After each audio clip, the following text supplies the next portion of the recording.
आज हफ्ते का आखिरी कारोबारी रोज़ है स्टॉक मार्केट में। हमने आज भी एक तेज़ी देखी है, मुस्बत पेशरफ देखी है। पहले सेशन में 180 पॉइंट्स का इजाफा हुआ, जिसके बाद इंडेक्स 80,463 पॉइंट्स पर बंद हुआ है। क्लोजिंग इंडेक्स बड़ा ही हौसला अफजा है कि अभी भी जो एक 80,000 की हद है उसके आसपास और उसको क्रॉस करता हुआ इंडेक्स मौजूद है। अब अगले हफ्ते में और आने वाले दिनों में ये कहाँ तक जा सकता है, मार्केट कितना ग्रो कर सकती है, इस पर हम बात करेंगे। मोहम्मद मुनीर साहब हमारे साथ मौजूद हैं, CEO हैं खानानी सिक्योरिटीज़ प्राइवेट लिमिटेड के। बहुत शुक्रिया मुनीर साहब, प्रोग्राम के लिए आपने वक्त निकाला। इस वक्त जो एक पॉजिटिव पेशरफ्त हम देख रहे हैं, बड़ी अच्छी डेवलपमेंट्स हो रही हैं स्टॉक मार्केट में, इसकी जरा बुनियादी वजूहात पर भी नजर डालिएगा और आने वाले दिनों में कहां तक मार्केट ग्रो कर सकती है।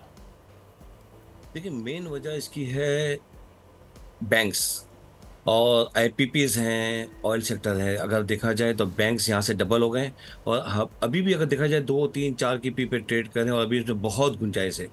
आदमी कहते हैं लाख हो जाएगा, 1.25 लाख हो जाएगा। मैं इंडेक्स की बात नहीं करता, लेकिन अभी मार्केट चलना स्टार्ट हुई है। मैं तो ये समझता हूँ कि जैसे अस्करी बैंक की बात करें तो 28 रुपये दाम है और 10 रुपये अर्निंग है, तो 2.5 की 3 की पी पे चल रहा है। अगर वो 5 की पी पे भी जाता है तो क्या रेट होंगे इसके, आप अंदाज़ा लगा सकते हैं।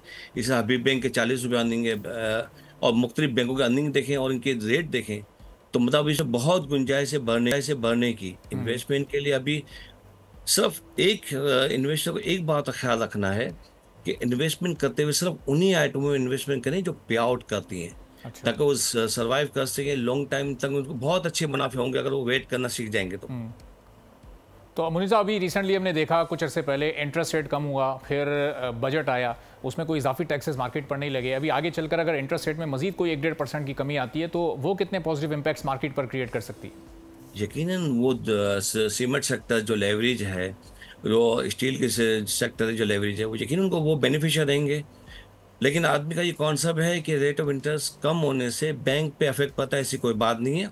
उनका स्प्रेड होता है जो हमेशा बरकरार रहता है, उससे बैंक पे कोई असर नहीं पड़ेगा और दूसरे सेक्टर जो अभी सोए हुए हैं उनमें जान आ जाएगी इंशाल्लाह ताला। सही। तो मुनीर साहब, इंडेक्स को हम देख रहे हैं इस वक्त स्काई हाई है, वो तो इस वक्त हद अबूर की है जो पाकिस्तान में इससे पहले नहीं हुआ। तो ये एक बेस्ट टाइम होता है, अच्छा मौका होता है नए इन्वेस्टर्स के लिए कि वो आकर इन्वेस्ट करें, या फिर जब हम देखते हैं इंडेक्स डाउन है, मार्केट डाउन है, एक करेक्शन उसमें हो रही है, नीचे की तरफ मार्केट जा रही है, तो वो बेहतर टाइम होता है फिर नए सरमायाकार के लिए? सर देखिए, मैं तो हमेशा एडवाइस करता हूँ कि आइटम वाइज इंडेक्स देखने की ज़रूरत नहीं है, हालात देखने की ज़रूरत नहीं है। हर टाइम में हर आइटम में बेनिफिशियल होती है।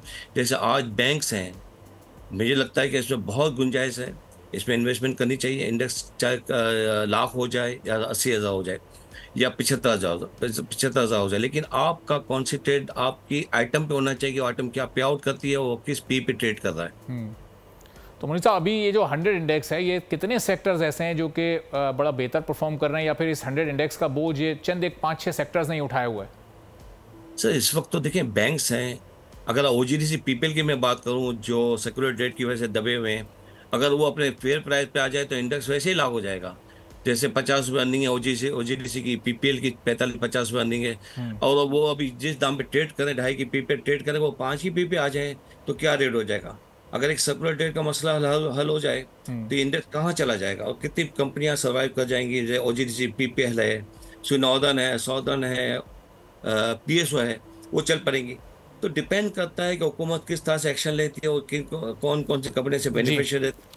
इसी तरह इंडेक्स सर्वाइव करेगा इंशाल्लाह ताला। ठीक है, बहुत बहुत शुक्रिया। मोहम्मद मुनीर साहब, CEO खानानी सिक्योरिटीज प्राइवेट लिमिटेड हमारे साथ मौजूद थे। सब्सक्राइब करें और बेल दबाएं ताकि कोई खबर रह न जाए।